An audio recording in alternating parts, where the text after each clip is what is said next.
All right, welcome back to Barbell Medicine Instagram Live, YouTube live streaming. I'm Dr. Jordan Feigenbaum with Barbell Medicine. We're about to blast off to New York because we have a seminar this weekend. So we'll be with the crew, try to get some more footage. I've got a Q&A uploading right now, training vlogs going back up tomorrow. So more materials and an article, no, 2 articles dropping this week. So a bunch of good stuff, a bunch of good things. So we'll spend about the next 30 minutes here taking your questions, and then I gotta go pack and stuff, So what's up, everybody? Hopefully everybody's having a good. What day is it? Tuesday.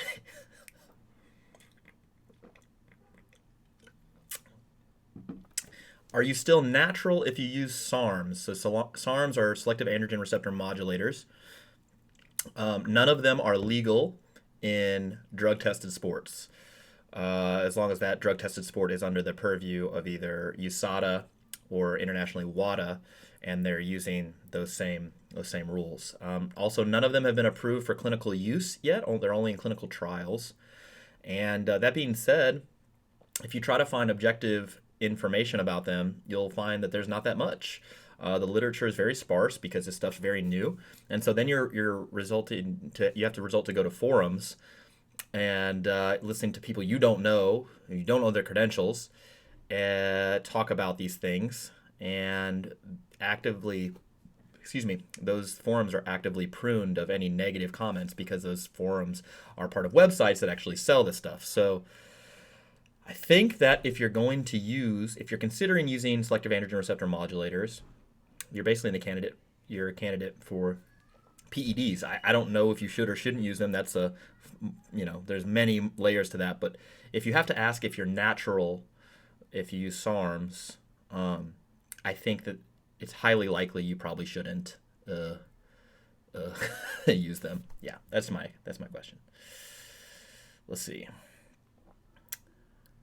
Can you go into detail of how group programming actually works? Would you advise people to do some of your templates first? So group programming, basically you get separated into one of 3 groups, and we do this monthly, right? So every month we have a new group starting, like, everybody will start on block 1. If you sign up for August, for instance, you'll start at block 1, whereas people who started in March are now, block 6. And so you get classified in 1 of 3 groups. You can change groups depending on, different things that are happening. And we have a Facebook group. You get to submit form checks. We do individual program design, review and after each block, just to kind of make sure that everybody's doing well, and we adjust things. So it's an affordable way to get programming. You get more coaching than you do if you just got templates, but it's not as much coaching one-on-one time as our one-on-one coaching. So there you go. Bob Jim from the YouTubes, could you cover butt wink in the squat? Butt wink is not a thing. It's something that's made up by people who don't know how to coach. Yeah, so and you know that this to be the case because it doesn't accurately describe what's happening, okay? So you could call it lumbar flexion if that's what it is, right? But most of the time what people are calling butt wink, I call the glutes shortening. Your glute max actually going to full elongation rather, not shortening. So that's not a dangerous thing. Lumbar flexion also isn't necessarily dangerous, just like lumbar extension isn't necessarily dangerous.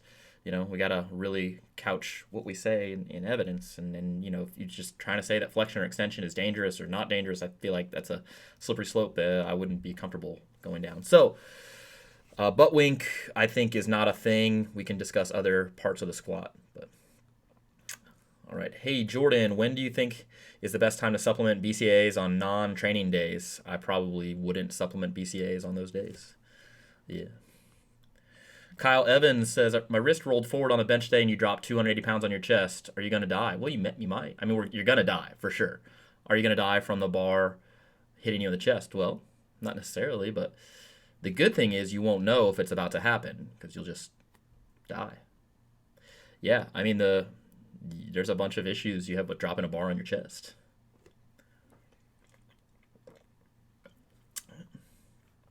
Let's see. After doing the 12-week strength template, is it fine to run again? You could, especially if you had really good results. If you had bad results or suboptimal results, or if you have some inclination about what you could do better with, then maybe you'd change that. Joel Schneider says, I'm afraid of you. That's fine. I'm afraid of me too. Yeah. What is the minimum effective dose of strength training to prevent osteoporosis? There's no one answer for that.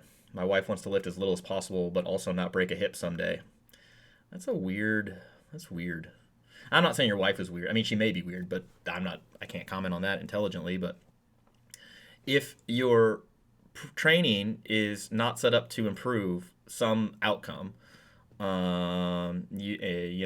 strength or hypertrophy, which requires usually increase in strength as well, or conditioning or something, then it's really hard to just figure, well, what can I do just to like not die?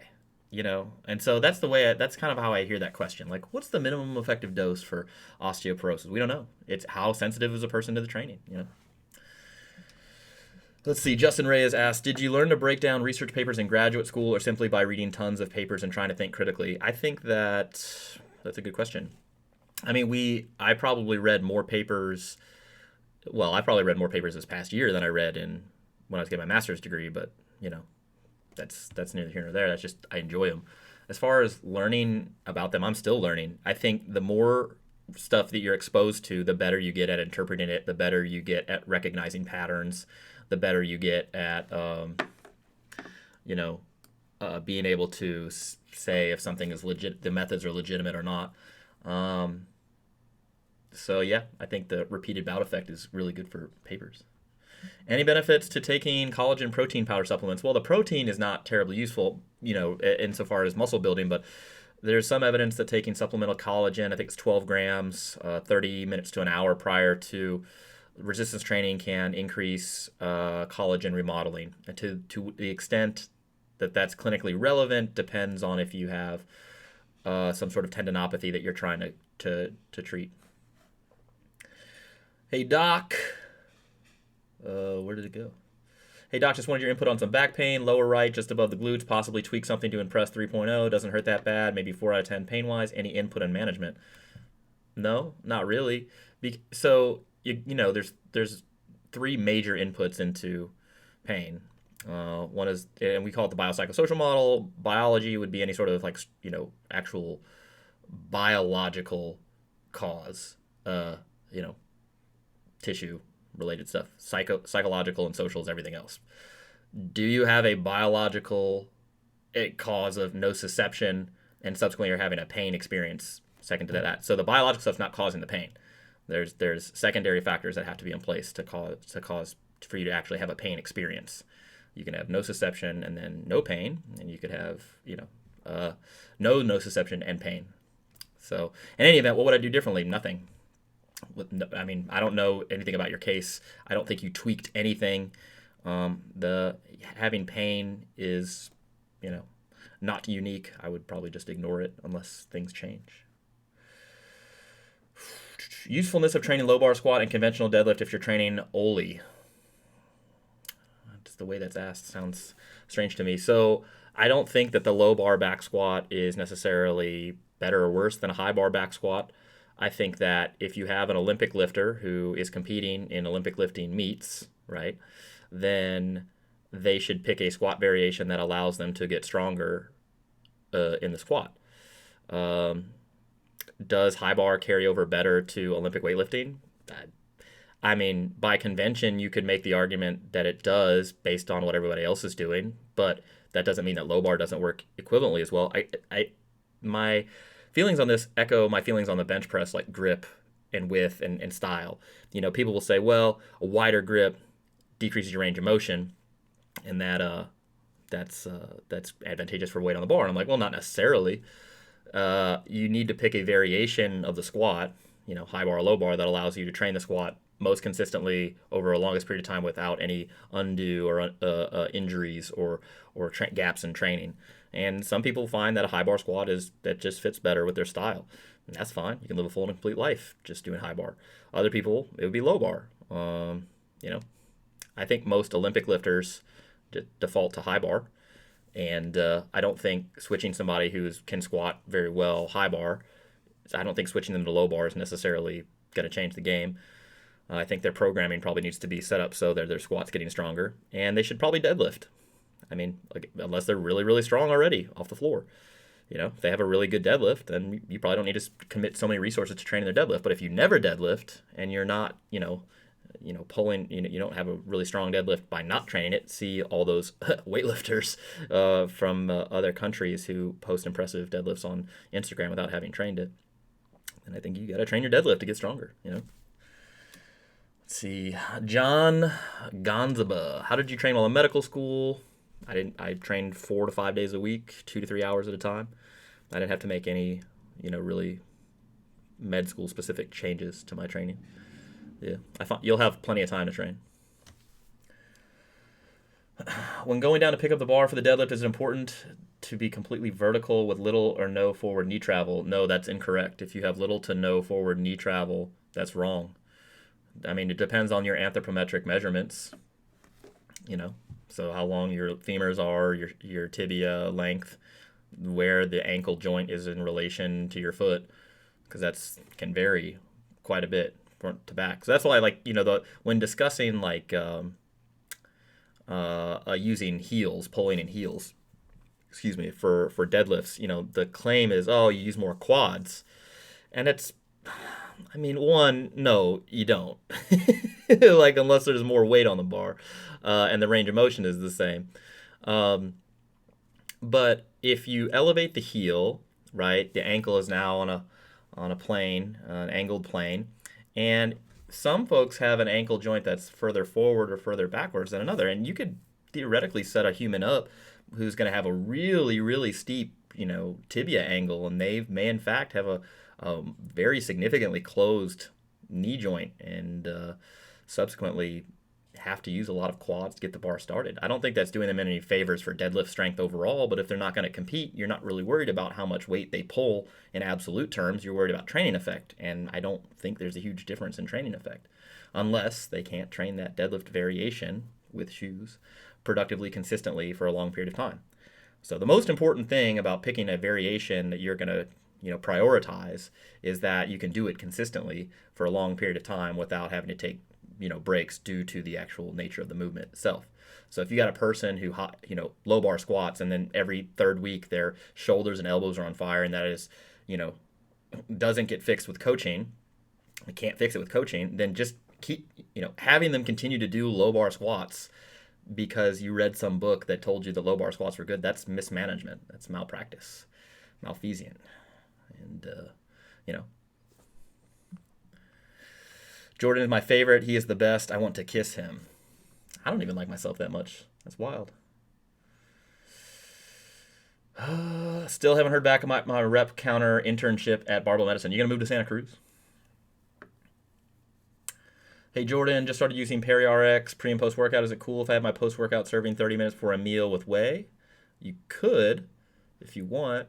I would probably just rather have a whole meal, yeah, if possible. Hey Jordan, I'm a vegan, not for any health reasons or anything like that, purely because I think the meat and dairy industry are cruel and I personally don't want to participate in them. Well, I think there's elements of the plant industry that are cruel too, right? Hurt low back in novice linear progression at 320 squat in December. That was like 7 months ago, dude. Where did it go? Oh, I see. Worked with a couple SSOCs with no luck. Should I see a doctor? I mean, you might need to. What are you drinking? This is root beer.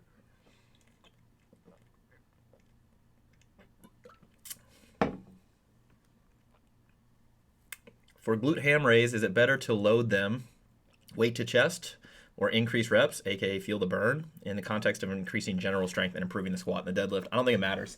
I don't think the glute ham raise is terribly good for that compared to deadlifting more and squatting more, right? If you're going to load them, I think the weight behind the head is probably the way to do it, but I don't worry about feeling the burn or anything like that. What's up, Mr. Doctor? Please bring a seminar to the Southeast so you can help fix the deadlift. Well, we're trying to go to Atlanta Yeah, we're trying to go to Atlanta.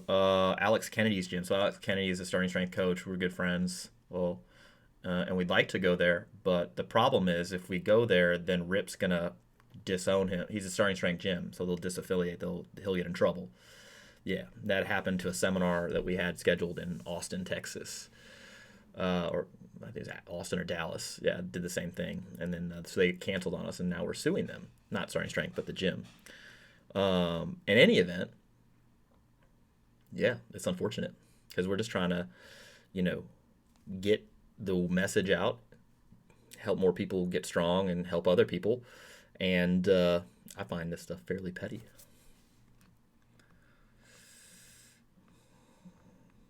Let's see. You have ulcerative colitis. You just started a biologic. Hoping disease will be under control in 1 to 2 months. Should I just wait until then before starting novice linear progression? You don't train at all at the moment. I would start training. And if it's a novice linear progression, that's fine. And if it happens to be shorter than normal, that's fine. Training is better than not training, almost always. Oh, our vegan friend. I'm willing to accept that I may make less strength or muscle gains following this diet because of my own personal beliefs. Is there anything you recommend you could do to minimize this difference in gains? Eat a higher protein diet. If you're okay with supplementing whey or pea protein or rice protein, I would do that. And take a good multivitamin. Yeah. Any fixes for lateral shifting in the squat? You got to make sure your stance is symmetrical. Make sure the bar is square on your back. And then after that, there's got to be a weight that you can do it symmetrically. But if you're shifting laterally, I want to make sure that your stance is set up correctly first. Good evening, Jordan. When does auxiliary work become puff and fluff? When it's not at high enough volumes to generate a hypertrophy response, and or the volume and intensity is incorrect for making you stronger. Yep. That seems like a nebulous answer, but that's the case. Most stuff can be useful if it's programmed correctly. What advice would you give to a pre-med student that wants to be just like you? Aim higher. How would you tell them to bridge medicine and strength conditioning? Well, it'd be very difficult to be able to make that bridge without having some sort of coaching history, coaching knowledge. So if you're not coaching now and you want to do that, you should try. Yeah. Quarter squats are rampant among jumpers and sprinters in the track and field community, supposedly because of more joint-specific angles. What's wrong with this? I don't see anything wrong with it. I think that, from a specificity standpoint, that's probably fine. I don't know how much that should be prioritized, given the fact that most track and field athletes will be practicing their sport year-round. But I don't see anything wrong, especially during like a peaking phase or like right getting close to competition. There's probably some utility in joint tendon stiffness as well there by handling those very heavy loads. But I think for general strength conditioning, most squats should be below parallel. Yeah. The doctor said Dr. Mike was the best looking doctor. Clearly they don't know of you yet. That's true. What is my favorite color? That's a good question. Yeah, it's tough, man. So championship red is what I always say. Yeah. Doing deadlift with Adidas Power Perfects is no bueno. I mean, you can. There's no advantage to doing them and maybe a disadvantage from absolute weight on the bar and maybe your technique is less reliable. The biggest problem with deadlifting with the heeled shoe, right? So if your feet are flat with your flat shoe, okay, the amount of midfoot that's on the ground is, let's say, this much. Okay, there's this much in contact, right? Your midfoot patch, contact patch is this much, right? Now, if you angle it, that patch changes, right? So you have less contact with the ground, and so the tendency to tip forward, like the TTP, if you will, not thrombocytic purpura or whatever, not that kind of TTP, but tendency to tip. I guess that would just be TTT. Anyway, your tendency to tip is higher, and I think those who have deadlifted very, very heavy in shoes note that the bar kind of wants to pitch forward if you're not set up absolutely perfect. And it gets away from the legs, and that's a problem. So I see no advantage from a strength development perspective. I think if it's just general strength conditioning, it probably doesn't matter. I don't care if we're keeping 5% off the bar. I don't. But if you're going to go to a meet, you should definitely take the shoes off. I think that people did a bunch of weird stuff back in the 70s, but they don't hold records now. There are reasons for this, including, both performance enhancing things and figuring out better training. How many clients does Barbell Medicine have? I actually don't know. It's a great question. Louis Simmons, Ed Cohn, Bradley Martin, Marry One, F1, and Kill One. Oh, I like that it's all dudes. Thanks for that, Chad. Help me out, man. Let's see. I would kill Louis Simmons just because I don't want to hear any story that he has to tell me. I would marry. I'd probably have to marry Bradley Martin again. Well, I feel like he lives a kind of lifestyle that I could get into, and that would be he'd make me YouTube famous. And then Ed Cohn, I think he's got big hands. So, all right, this is discussed on Reddit. Barbell Medicine. What order should the templates be after LP if done one after another? I think if you run the bridge first, then you can either do the hypertrophy, heavy, light, medium, or 12-week strength after that. It just all depends, what you want to do. And then I would I would break up every strength, focused template with the hypertrophy template. Should I switch from touch and go bench press to paused? I think paused just is a variation that you can run if you like. What unique benefits did you find from attending medical school given your current business? Well, I think my ability to parse through data and to think critically is much improved over people who didn't go to medical school. I also think my knowledge of biological systems, how that relates clinically, to particularly in primary care, is unique. Also in just sort of risk management when it comes to health and fitness. So I think, and knowledge of medications, and honestly, my ability to find answers. I'm just way better at it than I think I would be if I never went through medical school. Yeah. Let's see.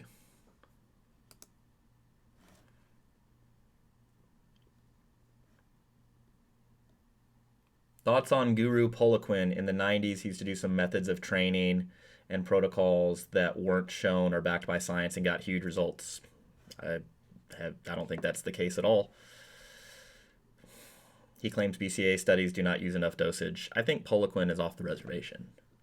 Yeah. So there's that. Let's see. Coaching certifications. Would you still recommend going for the starting strength coaching certification if you're looking for the best credential currently and want to attract more clients? I don't know. If you have a successful coaching business right now, I don't think that starting strength, the certification, is going to help build your brand into something you want it to be. And I think that in a few years it will be irrelevant due to the way that they're going. They're just not keeping up with the times. So if you can get it this year and use it for the next year or two before you have to, your maintenance of certification thing, then that may be fine. But I don't see a big benefit to that. And if you have no business right now and you haven't been coaching for a while, you're not going to pass anyway and just waste money. And you have to unlearn a bunch of stuff that you have to repeat on the test to pass. So, doctor, what do you think of high volume squats and deadlifts, like 5x10? Would they be good for hypertrophy? No, not really. I mean, I think if you worked up to that over time, potentially, but there are better options for hypertrophy, and they'll make you super sore, and that's not very useful from a hypertrophy standpoint. Being sore is overwhelming your sort of recovery response, and there's actually some evidence suggesting that doesn't actually result in as big or even any hypertrophy response until you are acclimated to that to some degree. My elbow gets in the way of my knee when doing mixed grip deadlifts, forcing a wider grip. Elbow gets in the way of your knee. What? I think you're trying to push your knees out too much. Or your stance is too wide. So I'd fix those. Excuse me. Are there negative impacts to hormones during a cut? Maybe if you're really, really low on calories, you can see a drop in thyroid hormone that's not clinically important, and your testosterone is probably going to go up and down based on other things unrelated to your cut. If you were overweight or obese before, it's probably actually going to go up. But people want to talk about your hormones during a cut, and these folks don't understand hormones, so I wouldn't worry about it. Yeah. If is an individual's current goals in terms of fat loss, bulking, etc., taken into consideration when you stratify them in one of the three groups? Yeah. Yep, exactly. What is your pant fit and waist size for bonobos, please? I usually do a 33 or a 34, and I do the athletic cut. Hey man, I don't know if you saw, but I got an MRI and your back and it came back clear. I only have discomfort on the squat. I'm still increasing weight. What are you gonna do? Not train? That's good. Yeah.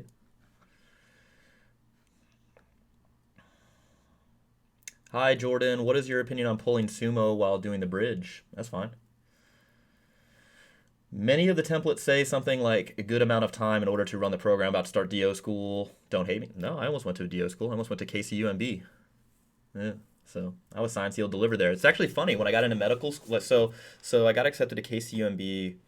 It must have been like January, February of the year I matriculated or I entered medical school, and then on my birthday, it was June 17th. So 6 months later, 5 months later, I came home. I was a little inebriated. This is 2011, all right. And I see this big packet sitting out of sticking out of my mailbox, and it's from Eastern Virginia Medical School, where I ended up going to medical school. And it said, "Hey, you've been accepted," and it's an MD school. And I just thought in my stupid brain that it meant a lot, to go MD over DO. And I don't think that anymore, although I still would have made the same decision because I think EVMS was actually a better school. But anyway. To answer your question, yeah, I think if you are starting medical school and you don't have your, not terribly well versed in how you study, how you learn, your first year can be overwhelming if you let it be. And I think that a 3-day-a-week program like the HLM or the Bridge 2.0 or something like that, or even the hypertrophy template would be useful. You'll have to find out. Will barbell bench press help with erection strength and performance? If you think it will, maybe. Case nods. Hip flexor has been tight for months now and hurts when I squat. Anything you can do to fix this, or just keep training like you've been? I'd keep training. You may try to play around with your stance a little bit, toe angle, stance width, bar position, and you might find that something feels better or not. And if it starts getting worse, I would play with your training intensity. I'd back it down a little bit and maybe lower the volume just to see if you can get a little grip on this thing, How did I get started coaching? Right after undergrad, I started coaching folks. I just knew that I liked the stuff. Yeah, so. Blair Mitchell, starting strength is awesome. You guys are too. Perhaps not shitting on your roots might be wise. I mean, I feel like we're questioning things that need to be questioned, and we continued to do so while we were part of the organization, and it was okay for a period of time until it wasn't okay. These are discussions that we would usually have in the open, and they stopped being allowed, and now they won't discuss it at all. And I don't think that we're shitting on them. We're just saying, hey, look, guys, if you're going to claim that you have deduced the optimal physical training method, then you need to provide some evidence. Where are your high-level athletes? Oh, they don't exist. Okay, well, that doesn't mean you're wrong. That just doesn't necessarily mean you're right. And then if you're going to reject all of science, then you don't have a hypothesis that's testable. So you have no evidence to suggest that you are correct, and you won't engage in a scientific debate. I mean, it's kind of like you're taking your ball and going home. That's fine. Just consider it irrelevant, Let's see. Did I ever use bands for accommodating resistance? I think they can be useful for overload for periods of time, sure. I have incredibly wide feet. I tried buying custom shoes from Risto, but they never sent them. Currently squatting in work boots. That's a pretty wide foot. The Do-Wins, the old suede ones, might work for you. Yeah. Beginning to read, starting strength based off your reading list recommendations. You mentioned there are falsities in all the books on the list. How should I evaluate the truth of the statements? You won't be able to evaluate the truth until, just by reading them until much later in your coaching career. But I think question everything, trust but verify, and then question everything. So, the Google machine is going to be very helpful for looking stuff up. Which one of the 3 hypertrophy drivers would be the most important? Mechanical tension, metabolic stress, or muscle damage? Well, they're not. Those are dependent variables. So that's not an answerable question. How difficult is physical therapy school compared to medical school? I don't know, because I never went through physical therapy school. The only thing I did with physical therapy was teach their anatomy, their gross anatomy, and their neuroanatomy courses in graduate school. But other than that, I don't know anything about how rigorous their school is. Are there any strength coach certifications you would currently recommend? I think the ones that would increase your business the most, the Titleist one would probably could be a bump in business. But honestly, there's no great strength coaching certification right now, to be honest.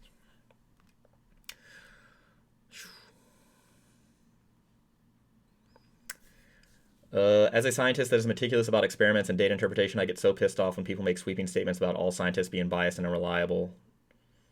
Yeah. Well, you just reject science. It's easier to just, bury your head in the sand. How would you recommend treating lumbar radiculopathy? No back pain, but there's severe pain running down your left glute to the knee. Sometimes it can be felt in the calf. Yeah, I can't diagnose you from here. I haven't examined you, so hard to say. I might not do anything about that, but you might want to see a doctor as well, just to, get an exam.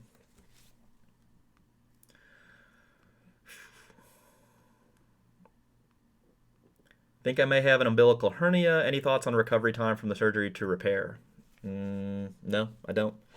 It's going to be a couple of weeks that they're going to recommend that you don't do anything, but that's not based on any information that we have on people who trained versus people who didn't train. So unfortunately, I'm not going to be your surgeon. Well, fortunately for you, I'm not going to be your surgeon.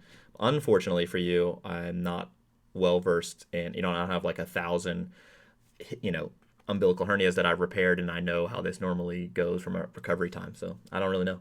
Yeah. Jordan, any chance you are planning to have a Flex Fit Barbell Medicine hat? I don't know about a Flex Fit. This one, though, is about to be on sale. All right. Total volume versus total tonnage to increase your volume stress over time. These are questions that are not, you can't answer them. Total volume is directly tied to your total volume. It's also indirectly tied to your tonnage. As far as what increasing stress, the useful stress is going to be dependent on what outcome you're looking for. So, when do you plan on to compete in another meet? I don't know yet. Yeah. Love your guys' channel. Don't get me wrong. I love Rip stuff as well. Just notice since your split, you've been pretty harsh on them. I disagree. I think we're openly questioning them, and I would even argue that we're being more polite than they are being, and we're trying to actively engage in a discussion about things that need to be discussed. So here's something harsh that I'll say. No, I'm just kidding. I won't do that. Blair, you need to think about this. Jordan coming down with the flu, slightly elevated body temperature. That doesn't necessarily mean you have the flu. Typical symptoms. You might have the flu. Should I throw an impromptu low stress week? I don't know. It may not be anything. If you have the flu, you should call your doctor. If it just came on, you might get Tamiflu. All right.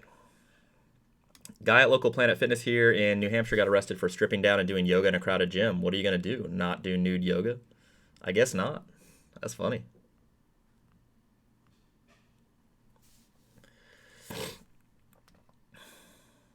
People always talk crap on people with short sumo range of motion because of leverages. What are your thoughts?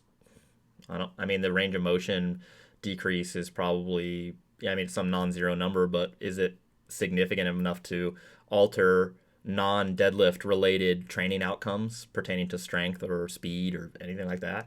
I don't think so. I think that people are just uncomfortable. They look at it and it's some, if it's an impressive deadlifter and they're doing it sumo, people just write it off. And it's like, well, just switch to sumo and pull it right now.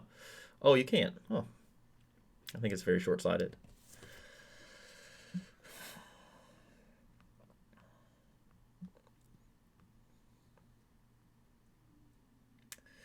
Sorry, left before I could hear the answer the other day. Why don't we do limited range of motion squats like we do rack pulls, pin bench, press? I program those in sometimes.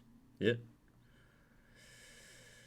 Any reason to think that immunosuppressants treating RA could affect training response? We've actually looked into this, and there's not a lot of evidence out there. Go figure. But most of it would suggest that your training response is unlikely to be impaired simply due to the medication, but rather the disease process itself.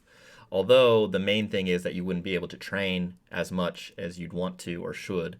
And so if the disease is well controlled, then that might mitigate that thing. So at this point, would you recommend starting strength for completely untrained folks? I mean, you can. You can do a lot of other programs and be fine. I think that if you want to do starting strength, you can do that too. Yeah.